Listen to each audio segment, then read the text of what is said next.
Hello, and in this video we will go over some of the main lots presented by Sotheby's here in Geneva for the next watch auction, and we will do so with Michael Valhagen, the new head of the watch department here at the Geneva Sotheby's office. So we start with this Audemars Piguet.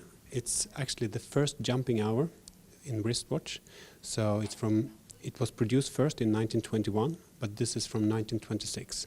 So it's a very rare sample. We go further on with this Breguet. They made this Type 20 in the beginning of the 50s for the French Enamel. This is a civilian version, so it's produced 1960. I think it's a very nice example of a sporty chronograph from the 50s, and the condition is superb. Yeah, it looks impeccable. I mean, has it been worn?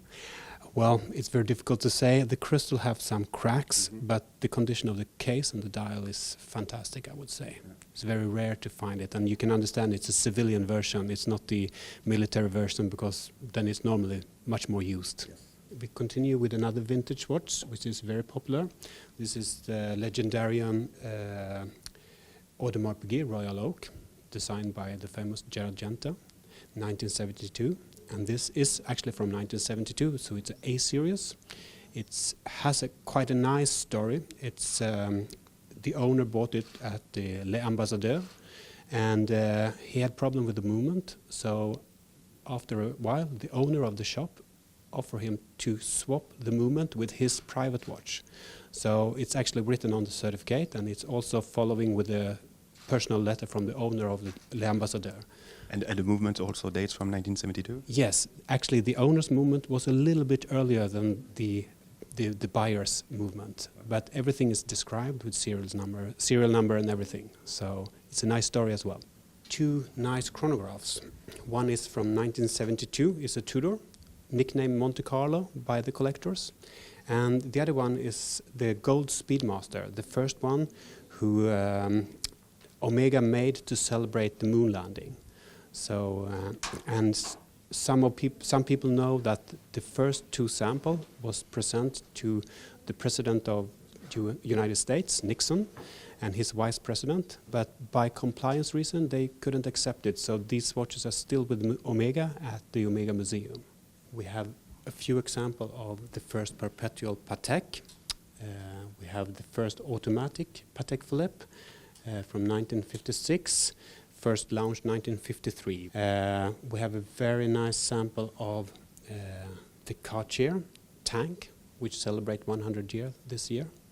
So it's turnable, like some other watches from that era.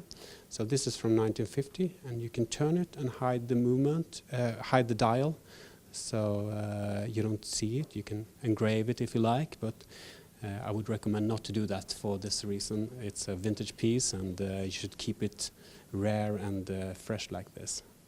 So we're happy to have a nice collection of tanks in this auction. Mm-hmm. So we're still going to remain with Cartier, but something very, very different, right? Well, we have, I would say it's an alternative to the tourbillon. It's an astro regulator, and it's a very big watch, but it's still quite light.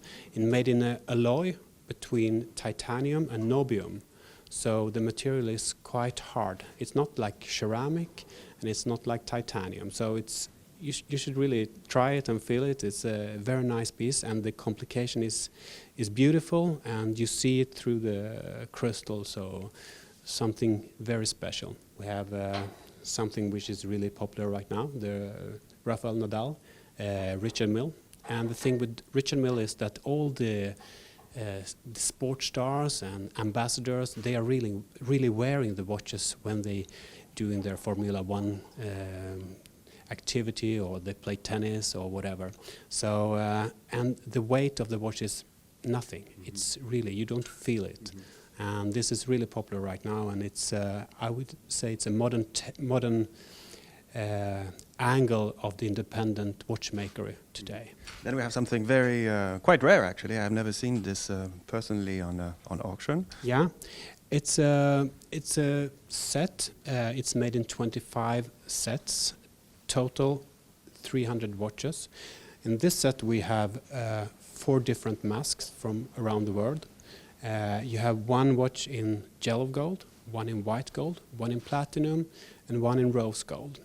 And we should really have a look at the dials, because this is the Buddha mask, and when you look at it, I mean, the 3 dimension of the dial is really spectacular. I would say it's quite hard to read the time, but it's possible. You have the display up in the corners, very close to the lugs, but it's really a fantastic piece of art. This Celestial in white gold from Patek Philippe, where you see the constellation, and the dial is really amazing. The layers and this sky chart is fantastic. This is really a super complication from Patek Philippe, and something for all collectors. So we have a pocket watch from Patek Philippe, and it's illustrate a hunting scene, a fox hunting, and the enamel is made by the famous Mr. Menne, and he made about 50 watches for Patek Philippe with enamel work, and they are all unique. So this watch is really a unique piece. If you are into enamel work, this is a very rare chance to get a piece from this artist. And I mean, you see the details of the horses and the hunters and the dogs. It's really fantastic. And then we are really happy to have a very unique collection of Urban Jürgensen.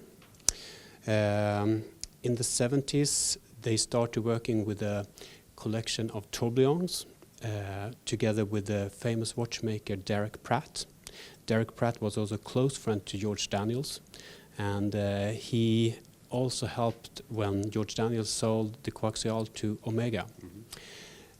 So if you're looking for a masterpiece from a very famous watchmaker, it's very rare to find this Pratt collection. So we can offer 5 pocket watches, and we have another 3 wristwatches in the collection. May I ask, how did you source these kind of exceptional timepieces? Well, we cannot really tell.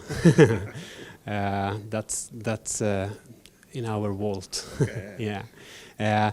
But anyway, the tourbillon during these years, he made between 12 and 15 tourbillon, and they were all unique. So and this is fresh to the market, all the collection. So if you are into pocket watches or you're looking for famous watchmakers' work, this is very rare to find.